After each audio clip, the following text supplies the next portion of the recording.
So in this video, I'm going to be telling you about my journey with money management and basically how I learned to manage my money. So for background, my first ever job was as a waitress in a vegetarian restaurant. That was when I was 18. I literally was not making a lot of money. I was making like $8,000 per week, which is no money at all, considering that I would have to provide my own transportation, and that would basically need to keep me for an entire week, right? And sometimes food, because at that time I wasn't vegetarian, so I didn't always enjoy the food. I preferred to buy food, so it was a struggle, right? Eventually I left from there and I started to work in the hospitality industry, because of course at that time, and still is, the hospitality industry was the most attractive offer for me in terms of workplace. I wanted a dynamic environment, or so I thought. I basically listened to the stories of persons working in the hotels, plus I had family members working in the hotel and they seemed to be making a lot of money, but really and truly it was a lot of money in compared to what I was making. If you know, you know, right? Anyway, so I jumped in the hospitality industry. I started off as a front office agent, and I was doing that job for about 8 months. The pay was an increase, drastic increase, but it wasn't as much. I was still not living. It was the income was still not as much as I wanted it to be, but it basically stopped a gap, right? And then this is where the magic happened, right? So when I got to age 21 years old, I was promoted to the position of guest services manager for a hotel in Montego Bay. So I'm originally from Ocho-Rios, and I packed up everything and I moved to Montego Bay. Now this job was like the dream job in terms of money, right? So I was making over 100,000, a little bit over 100,000. It wasn't that, let me just say a little bit, like 102,000 something, but that was a lot of money. Think about somebody that was making $30,000 and then within the space of 8 months that person is making 100 and something $1,000, right? So, and then I don't have any kids or any extra like responsibilities. So I think that was where the decline happened in terms of money management, and I'm sure this is going to speak to somebody, because when I started making that type of money, right, immediately I felt the need to like do like a shift in my lifestyle. So usually I wouldn't, when I was in St. Anne, I wasn't the type of person to go out and all of these things. But when I start making that much money, all of a sudden I wanted to go out. All of a sudden the clothes that I have never good enough anymore. I wanted more clothes. I wanted to do my nails. All of these things, right? So it's like I felt like because I got an increase, I automatically needed to look different, act different, all of these things, right? Anyways, I went ahead and I was doing that job for about 3 years, and eventually some stuff happened and I decided that I'm going to move on to another job. No, I don't want it to seem like I'm moving too fast, but I want you to understand this, right?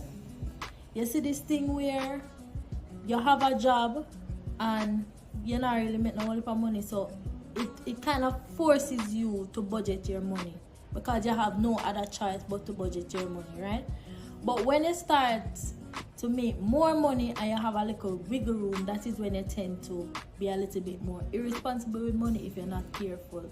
So if you are a girlie that, you know, you're in a job now, or you're new to a job where you start making more money, girl, you need to make sure that you have a financial plan, like a budgeting plan, a savings plan, expense tracking, all of these things, because very easily you can find yourself getting caught up in spending this whole heap of money, right?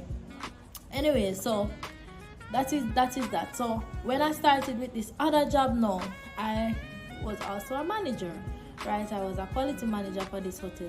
Way more money, like way, almost double what I was getting before, right? So it's like at that time, despite making that good amount of money, I didn't have a lot of saving. By the way, this happened when I was extremely young, so give me grace, please. I'm sharing these stories, so if you are a young person, you can learn from these experiences, right? Please don't judge me.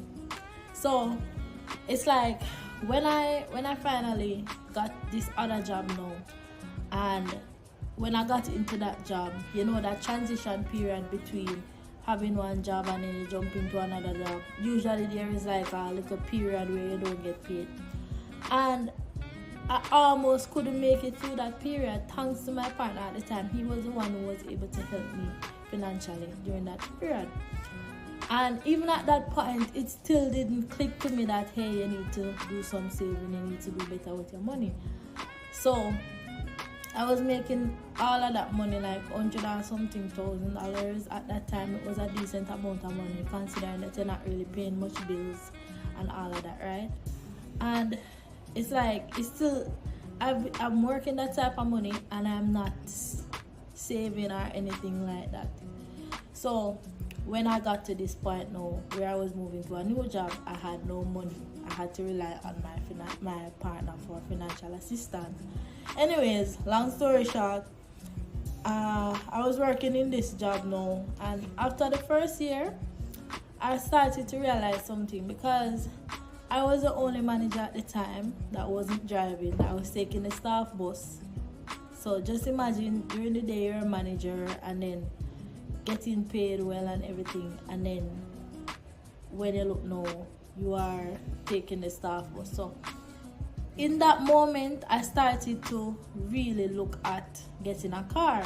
So when I started to do my research now and everything, I realized that, you know, if you're going to, most banks don't do 100% financing unless it's a very new car. And financially, I didn't feel I was ready for a very new car, like from the pit of hell. But anyways, I realized that I didn't have any significant savings, because I did have money left over and stuff, but it wasn't really savings, you know what I mean? So I realized that, okay, it was in that moment when I was trying to get my first car, that was when I realized that, you know, I need to do better with my money. So anyways, eventually I went through this period where I felt this embarrassment, because imagine looking at a car. At the time, the car was $1.25 million, right? And I'm looking at this car and I was thinking to myself, with the amount of money that I've made since I started working, I should be able to buy this car cash. So I started to feel this embarrassment, and I don't know if I can relate to it, to that feeling, like if you're making money, even if it's not a lot of money and stuff, and you think to yourself, and you want to buy something or make a big purchase, and you're not at a place financially where you want to be, or so on, because of poor spending habits and stuff. I don't know, there's just this embarrassment that comes with it. You feel like a failure, you feel like you're wasting time.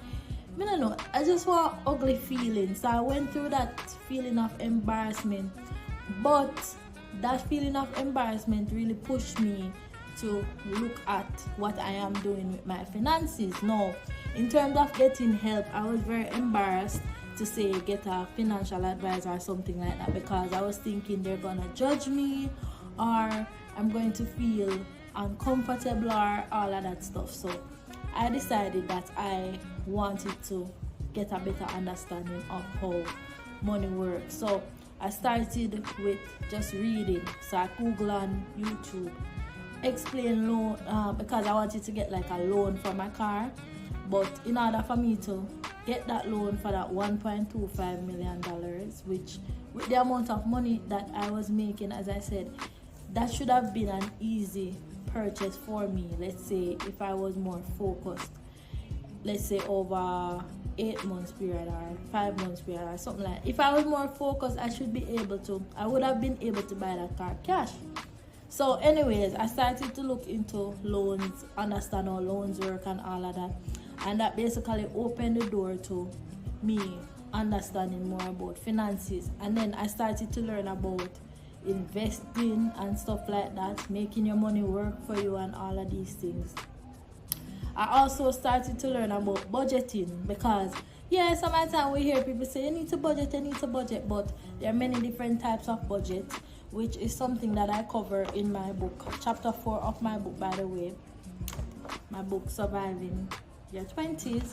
Chapter 4 of my book speaks extensively about creating a good financial future, right? So it speaks about the different types of budget. Anyways, so I started to look on budgeting and stuff like that, and I started to understand the concept of expense tracking, which was a life changer for me. Anyways, I went deep down into just better financial management, and within 3 months I was able to buy my car. Yes, I got it on a loan, but I was able to make the down payment and sort out like the insurance and all of these things out of pocket, right? So I did get the car, and I had the car, and I had a good payment and everything. So once it gets to that point now, and I had a renewed understanding of how money works, right? That is when I started to look in investing, right? So I started to look at the different types of investments. I look at the different organizations in Jamaica that offered investing, and how I can, become an investor. And basically that's what I did. So once that was done now, I started to look at my emergency fund, because I started to learn about emergency funds and how that part works. And I did manage to create an emergency fund, which me I gonna tell you how that emergency fund they saved me, girl. Me say, so how the emergency fund saved me now, girl. So August 4, 2024, I met in an accident of that same car I was telling you about. It was a white Pro Box, right? And I met in an accident, and basically I was traveling to Negril, and while the road was kind of wet, alright, like when the rain just start fall, but fall for long, so it's like the road look a bit slippery. Yeah, that was happening, and I was going around a corner. By the way, at that time I was going to Negril like every week for work, right? So not week, every month for work. So it's not like I don't know the road. Anyways, I was traveling, and I was driving, and within 30 seconds or less, me there a bush. So strange. That's one of the strangest things ever. I still can't understand what happened. Like, me literally, I drive, and me end up a bush. Anyways, so when that happened, thankfully, this was long after I discovered just how money works, and I had an emergency fund in place. So thankfully I was able to get that car fixed like immediately. Girl, I was able to call the recommend same time, pick up the vehicle. I was able to pay for that, and I was also able to pay for the repairs, which it wasn't a lot of repair. Everything come up to $87,000, including the record and fix all of the good stuff, them panic and all of that. I was able to pay that out of pocket, thank God, because there was a time in my life where if something happened where I needed $10,000, I would not have been able to pay for it, because I did not have savings, I did not have anything, no backup plan, nothing, girl. You understand? And that's where I come from. There was a time where I was so dumb to money. Me mean say, me not understand. Not even the principle, like no principle of money, me not understand. Nothing at all.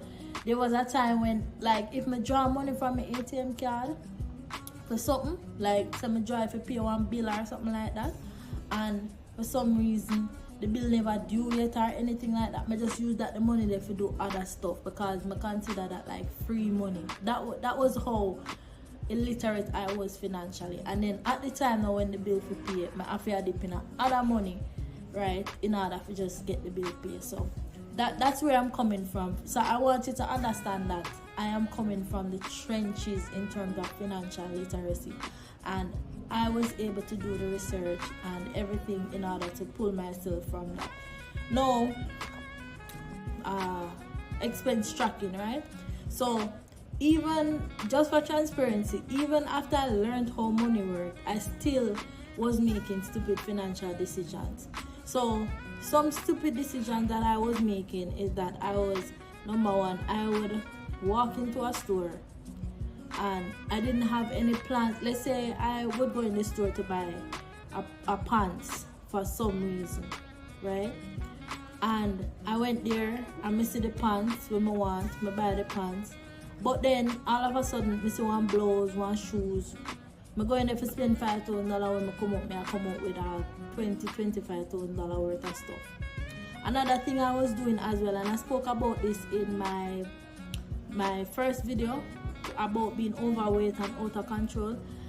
Food was a big expense. Like if I could show you my statement, which at that time I was banking with the blue app,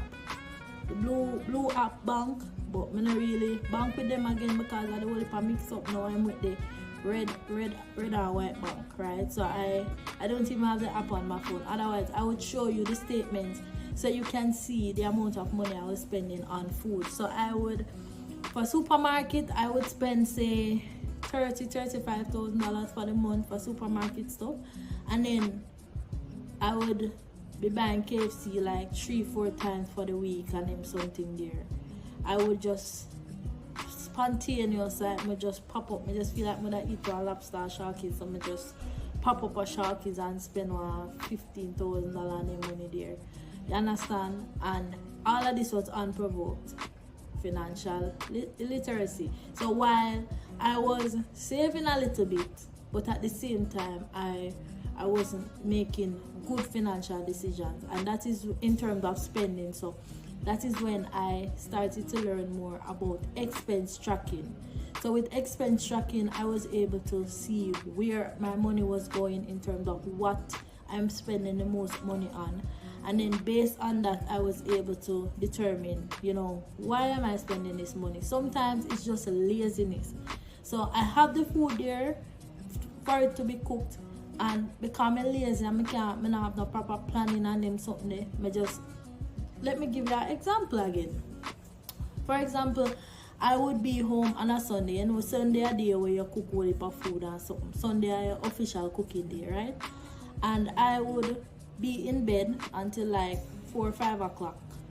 And then when I get up, finally find the strength to get up, because if you watch the first video, say I was so big and fat, and I was just big and fat and lazy. So I lie down in a bed and all of them something, that was just a dark time in my life. Anyways, so 5 o'clock, I get up now, go in the kitchen, say alright, I go cook something. Chicken not thaw out and all of them something there. So I'm hungry, come in a bed all day, so I'm gonna eat. So my next instinct is, let me just call KFC and done.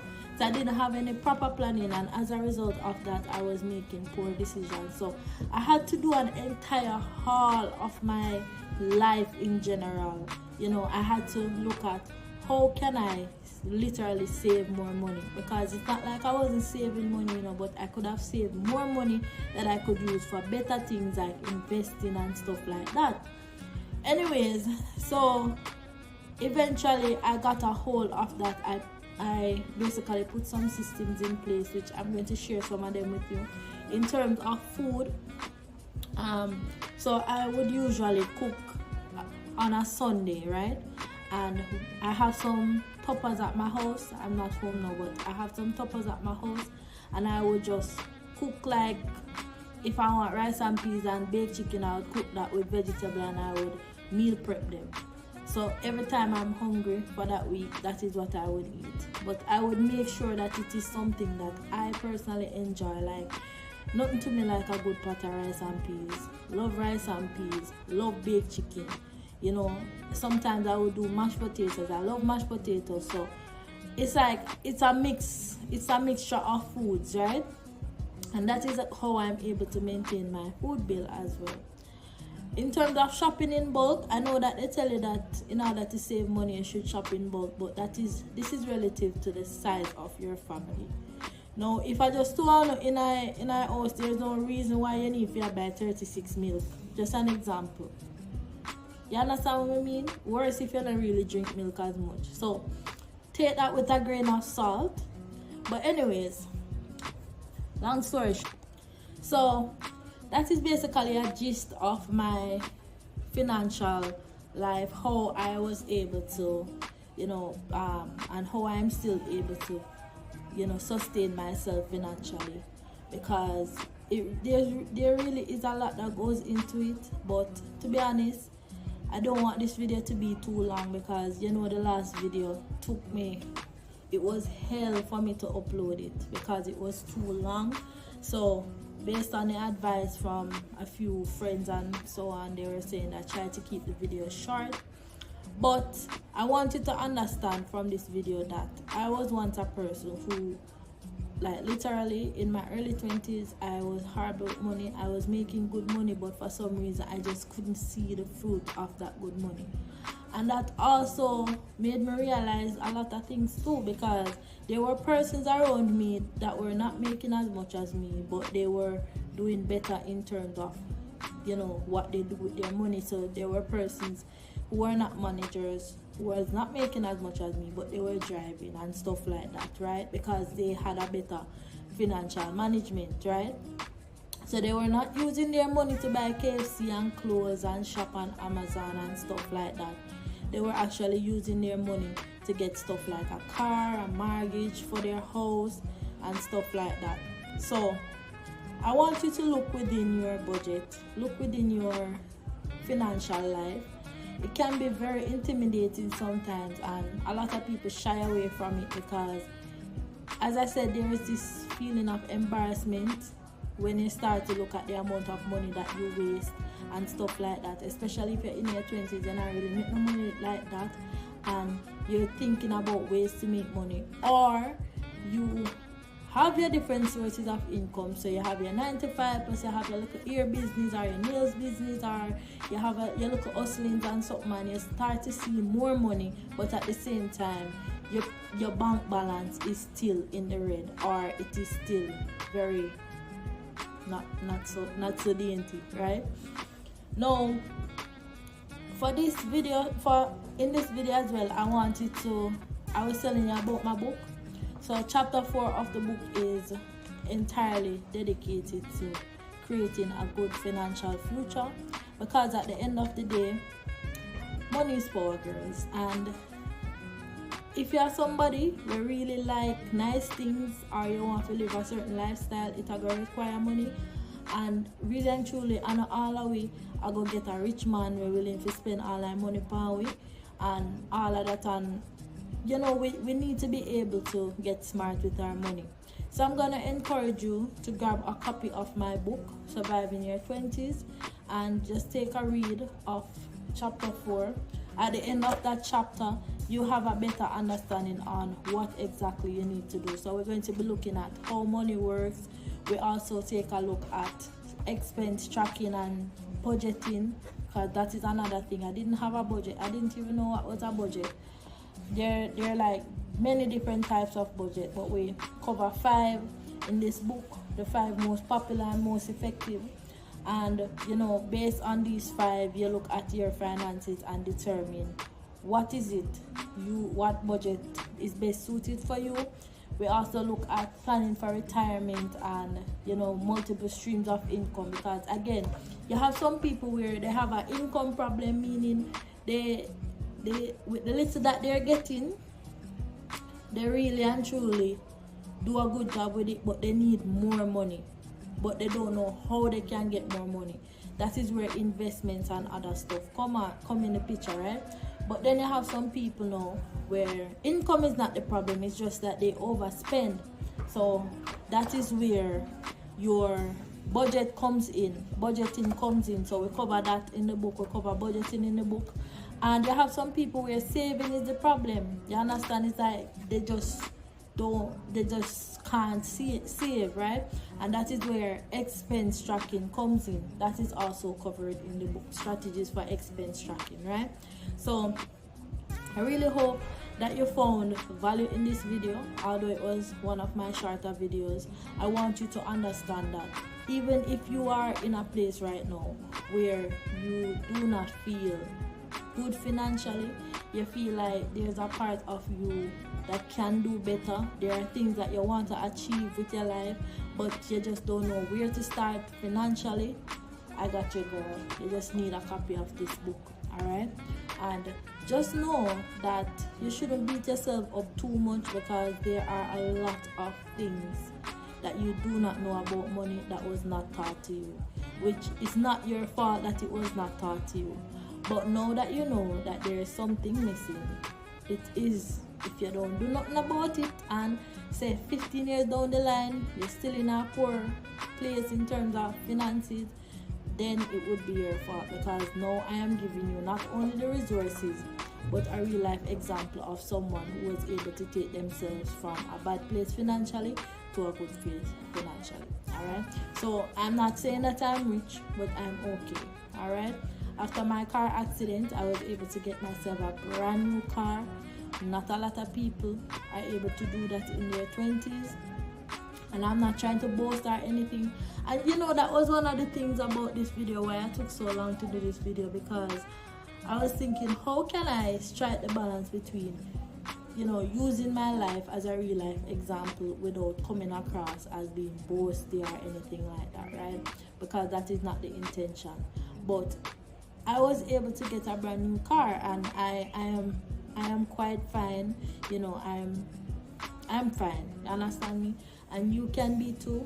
So you just need to invest in knowledge and taking action. All right. So if you found this video educational, or if you got value from this video, please like and don't forget to subscribe. I'll see you in my next video. Bye.